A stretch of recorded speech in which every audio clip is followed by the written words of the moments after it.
Hey everyone, welcome back. This is just a quick little video on the Afuris Prime today. As a successor to the Afuris and Dex Fierce, honestly, I was expecting this to be hot garbage. It surprised me.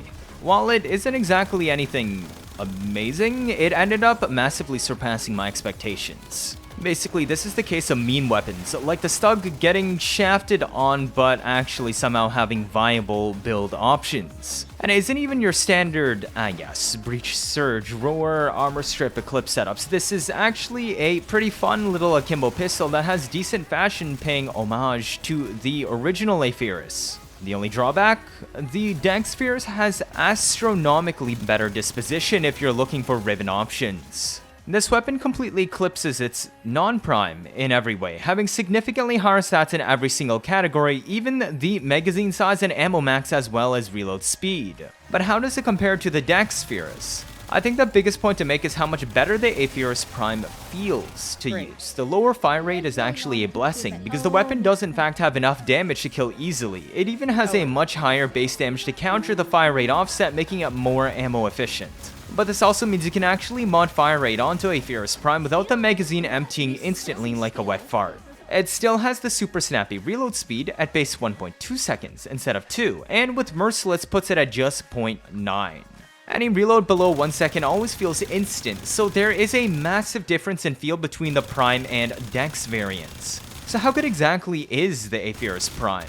It's a single target weapon, so it competes in the single target category, but it's also a meme weapon in our eyes, so I compared it to another classic meme weapon, the Mark 1 Bratton. Obviously it's not as bad as this, but we actually had a Steel Path Ribbonless challenge requested by one of our viewers in chat a whiles back. It was to make the Mark 1 Bratton viable on Steel Path without using Eclipse or Roar or Zeta or Armor Strips, and also Ribbonless. It was a pretty wild ride, and yes, we did make it work out. The video for that is at the top right if you want to check it out, but the craziest thing is that the Afuris Prime performs exactly how the Mark 1 Bratton setup did on the same loadout with all the primer setup, but without the primer setup.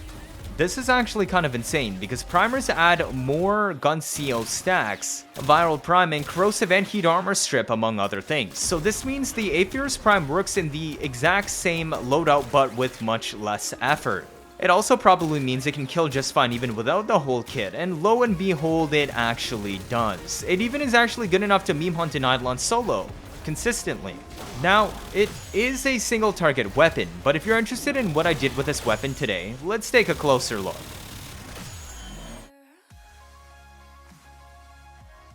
Oh wow, a basic electric and corrosive build. I mean, is that really surprising? The weapon can't slash and pistols are slot starved, so there's little freedom to slot things on, like a third element usually.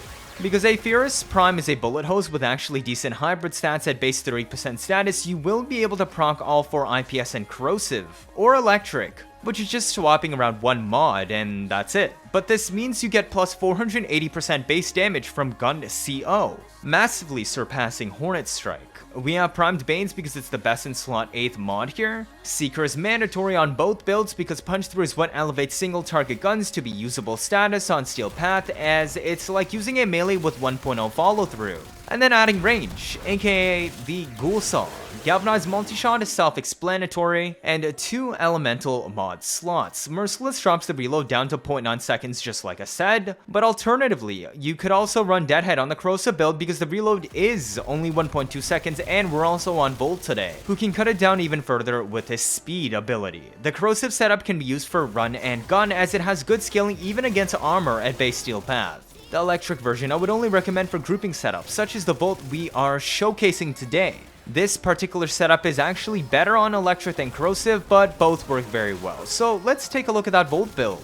I've got 2 options for you today. If you want to shield gate consistently, use Brief Respite in the aura and whatever you want for the second Arcane slot. As long as you're using Brief Respite and at least 2 Augur mods, you'll have over 230% energy to shield conversion, which is enough to fully restore your shields with a single Volt Shield or Ensnare cast so long as you have a Decay Dragon Key equipped. Otherwise, if you want 70 to 80% more damage, there is a Gigachad build, but requires double casting to shield gate. This is a combat discipline Arcane Avenger Vault.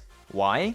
Because the Afuris Prime reaches 45.9% crit chance with primed pistol gambit. This means only half your shots crit. But Avenger gives a flat 45%, boosting this above 90. Doubling your base crit when you have less than 100 nearly doubles your effective DPS. So this is a huge boon to the weapon. Now we have a 72% status bullet hose with over 90% crit. The perfect template for a hybrid DPS weapon.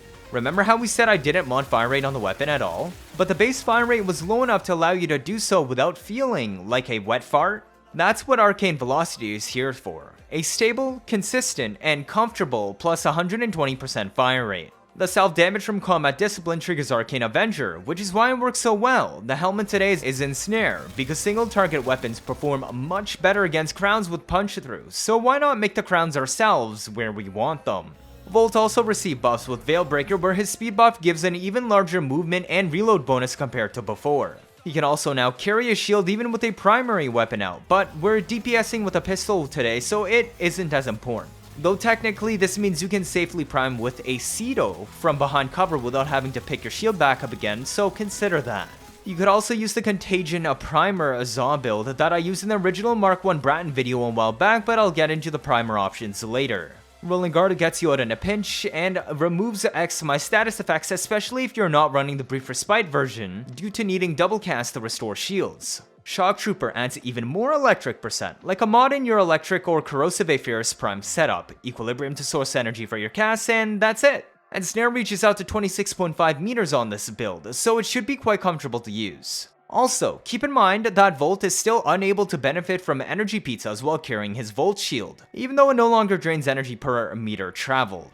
You can either take Vazarin to go with the Combat Discipline build due to it not having fully restorable shields in one casts, or Matarai for even more strength on Shock Trooper on Sling Strength and faster Ensnare casts on Grouping from Power Transfers plus 50% cast speed. The other weapon slots beside Afuris today are for priming and utility, as I mentioned earlier. It actually isn't needed because the weapon is strong enough already. But if you do want to carry this past base steel path, then I would strongly recommend bringing one. Main highlights due to using grouping setups today are Cedo and my primer Exodia Contagion Zaw. This is a primer Cedo alt-fire setup which you can shoot again faster by alt-firing while it's already out and recalling the glaive earlier. We have a ton of multi-shot, extra status duration, and viral radiation modded on. Cedo by default procs all 4 primary elements, blast, and whatever else you mod on, such as viral and radiation. So we get 7 elements here for 840% bonus base damage from pistol gun CO. If you also add on the IPS from Afuris itself, that's 10 elements for 1200 bonus base damage. Alternatively, here's a play keyword Sikala Equana to Jai Staff build whose only purpose is to proc a bunch of different elements. I've modded it like this with some deranked mods to maintain the IPS balance with the innate elements. Weeping Wounds is important with this one to build 12x combo for 158.4% bonus final status chance. This means combo duration is also important through Drifting Contact and Arcane Dexterity mods on your Cedo primer. This means the weapon surpasses 200% status and also means Naramon would be strongly recommended to preserve combo count. Throwing this procs any of the statuses equipped and is a good way to stack a bunch of different types of procs rather than maximizing viral alone. Generally, because Volt can now carry a Volt shield while wielding his primary, I would recommend priming with Cedo instead against ensnared groups. And that's it. A standard Panzer built to spread viral passively, synth set to spawn more health orbs based off of viral quill spread, and thus suck all the orbs up with synth fiber and vacuum to activate equilibrium. Martyr to save your ass, and Devolution to save your cat. Cheers! If this is your first time watching, feel free to leave a like or better yet subscribe. Let me know your thoughts down in the comments. 79.5% of you are not subscribed. I'm trying my best to get you new information out always as soon as possible, like I've done with the Lewis Prey update. Stick around if you want to see interesting memes and builds on a nearly daily basis. You don't want to miss out on any of that, do you? And that'll be it for this video. Thank you all for watching, and see you all next time.